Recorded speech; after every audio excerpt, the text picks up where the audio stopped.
Bang, ini ada video anak-anak kecil. Ini kayaknya anak-anak TK nih, Bang.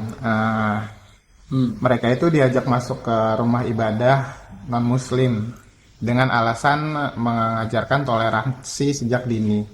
Itu gimana menurut pendapat Bang Nandi nih, Bang? Bukannya ini murid sekolah Islam? Kok sekolah di gereja? Harus kita tanya nih. Mister. Halo, Aku mau tanya.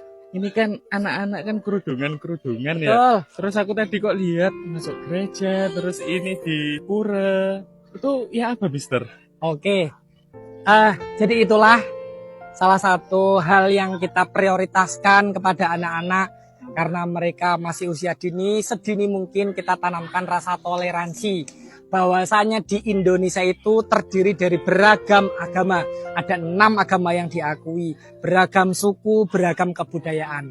Tadi kita sudah berkunjung ke kelenteng, kemudian ke gereja, dan sekarang kita berada di pura, salah satu pura yang tertua di kota Kediri. Setelah ini kita akan ke wihara dan terakhir nanti di masjid untuk sholat zuhur. Masya Allah. Oh, ini berarti program untuk melatih anak toleransi sejak dini ya, Mister? Betul sekali. Keren juga ya, sekolah di Denaf udah dilatih toleransi. Keren, betul-betul. Oke. Jadi, apapun nanti mereka di masa depan, harapannya tetap toleransi dipegang teguh. Bineka Tunggal Ika. Siap. Makasih banyak ya, Mister. Sama-sama.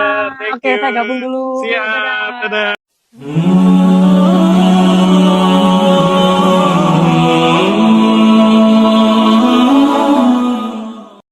Oke, bismillahirrahmanirrahim. Assalamualaikum warahmatullahi wabarakatuh. Sahabat Eden Project Official yang dirahmati Allah SWT, kita bacakan dulu ya beritanya di portal islam.id. Viral siswa sekolah Islam dibawa ke gereja, kata gurunya untuk ajarkan toleransi. Akhirnya guru minta maaf. Sempat heboh video di media sosial anak-anak TK sekolah Islam malah diajak gurunya ke tempat-tempat ibadah non-Islam. Kiai Haji Nur Hashim S. Anam di akun Facebooknya menyatakan masalah anak-anak TK yang diajak gurunya ke 5 tempat ibadah saya nyatakan selesai. Sebab guru yang bersangkutan sudah meminta maaf dan menyadari kesalahannya. Dan beliau minta saran apa yang harus dilakukan. Saya bilang, lakukan penguatan akidah kepada anak-anak yang terlanjur dibawa ke gereja. Beri pemahaman bahwa agama kita adalah satu-satunya agama yang benar, yang lain salah. Tapi dalam bermasyarakat, kita wajib menghormati antar sesama.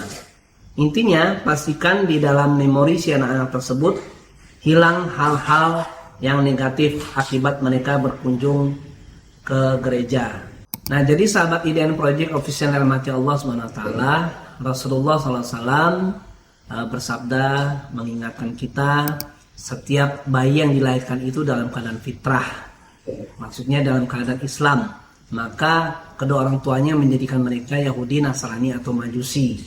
Jadi kalau kita mau mendidik anak, maka didiklah anak-anak kita berdasarkan bagaimana cara Rasulullah SAW mendidik anak-anak. Jadi dalam mendidik anak itu ada fase-fasenya. Fase umur 0, sampai 5 tahun, ya, umur 5 tahun sampai 10 tahun dan seterusnya, itu ada fase-fasenya. Dan itu tidak setiap ilmu itu disampaikan ke anak-anak. Apalagi ini materinya materi toleransi yang belum waktunya disampaikan ke anak-anak usia TK, apalagi sampai masuk ke tempat ibadah-ibadah non-muslim. Ini kebablasan. Ya, mereka belum paham apa itu toleransi. Yang harus dilakukan orang tua adalah menanamkan nilai-nilai tauhid, nilai-nilai akidah, keimanan, mengenalkan mereka kepada Allah, mengenalkan mereka kepada Rasul, mengenalkan mereka kepada Islam. Ya, baru nanti ilmu-ilmu yang lain itu ngikut, yang mengikuti. Apalagi mereka nanti sudah besar bisa dipahamkan tentang makna toleransi tanpa harus mengajak anak-anak tersebut masuk ke tempat ibadah-ibadah non-muslim. Ya, karena walaupun di dalamnya terdapat perselisihan pendapat, perbedaan pendapat di kalangan ulama, ya, tapi lebih selamat adalah kita tidak memasuki tempat ibadah non muslim karena mudaratnya jauh lebih banyak dan haram kalau tidak ada tujuan-tujuan yang positif. Misalnya kita ingin mengenalkan Islam kepada orang-orang non muslim, itu masih dibolehkan. Tapi kalau dalam rangka memperkenalkan toleransi ke anak-anak, ya, dan kita kalau dewasa juga memperkenalkan toleransi ke ke anak-anak dewasa, tapi tujuannya masuk ke tempat ibadah juga tidak dibenarkan. Ya, karena itu tidak ada urgensinya, tidak ada kepentingannya. Kalau bahasa kitanya itu nggak nyambung gitu. Jadi toleransi itu cukup kita memahami apa yang telah digariskan oleh Allah dan Rasulnya, bahwa sesungguhnya Islam itu agama yang rahmatan lil alamin. Dia membatasi masalah-masalah yang bersifatnya akidah dan masalah-masalah yang bersifat muamalah. Dalam perkara-perkara akidah, lakum dinukum waliyadin, untukmu agamamu, untukku agamaku. Dalam perkara muamalah, selama tidak menyelisih syarat Islam dengan non-muslim, dibolehkan. Jadi sesederhana itu kita memahami yang namanya konsep toleransi di dalam Islam. Jadi nggak harus ngejelimet kita memahami konsep toleransi ini. Nah, makanya bagi orang tua, waspada juga dalam memilih, lebih berhati-hati dalam memilih, lebih selektif dalam memilih sekolah-sekolah untuk anak-anaknya. Jadi dicari tahulah informasi ya, siapa nih di belakang yayasan pendidikan ini, guru-gurunya, kalau bisa kita tahu latar belakang pendidikannya, ya gimana kadar keimanannya, pengetahuan dia, akhlaknya, apakah bisa menjadi contoh yang baik buat murid-muridnya, ya. Terus juga apakah ini juga masuk rekomendasi dari tokoh-tokoh agama misalnya, atau orang-orang Islam. Jadi pendidikannya itu pendidikan yang tidak saja Islami, tapi juga kita benar-benar tahu kurikulumnya seperti apa, guru-gurunya seperti apa. Jadi kita dalam mensikapi masalah apapun ya, kita jangan sebatas gaya-gayaan gitu loh.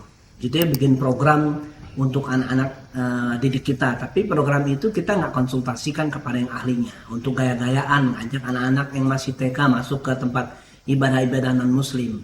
Ya sekali lagi itu kebablasan, itu belum waktunya, tapi tidak pada tempatnya memperkenalkan makna toleransi seperti yang ada di video tersebut. Nah, mudah-mudahan ke depannya kita lebih berhati-hati dalam mengajarkan materi-materi pendidikan kepada anak-anak kita. Ingat saja, sesederhananya adalah kalau kita mau sukses di dalam mendidik generasi kita, generasi muda Islam, anak-anak muslim, dimulailah dengan tidak saja kebersihan hati para guru, para orang tua, tapi juga dibekali dengan ilmu yang mendalam, dengan nilai-nilai ketakwaan dan akhlak yang baik. Dan yang terpenting lagi adalah bagaimana kita belajar tentang prophetic parenting, ya, bagaimana menjadi orang tua yang sesuai dengan standar yang dikehendaki oleh Rasulullah SAW. Bagaimana nilai-nilai pendidikan itu harus ditanamkan dari mulai umur berapa sampai umur berapa, itu mana yang harus didahulukan, itu harus benar-benar ada step-stepnya, ada fase-fasenya. Ya, tadi tidak bisa digebiah-uyah, ya langsung lompat ke materi yang mereka tuh belum mampu untuk mencernanya. Nah, jadi sahabat IDN Project Official Allah Subhanahu wa taala, semoga kejadian ini tidak berulang dan menjadi pelajaran bagi semua sekolah muslim khususnya untuk lebih berhati-hati. Kalau bisa dirembukin, didiskusikan. Kalau memang masih belum clear, belum jelas, masih ada ragu-ragu, ada program-program yang kira-kira menimbulkan kontroversi, bisa ditanyakan kepada Majelis Ulama Indonesia. Ya, ditanyakan pada umumnya atau kepada tokoh agama, atau bisa didiskusikan kepada orang tua murid. Demikian sahabat IDN Project Official dirahmati Allah Subhanahu wa taala, semoga bermanfaat. Assalamualaikum warahmatullahi wabarakatuh.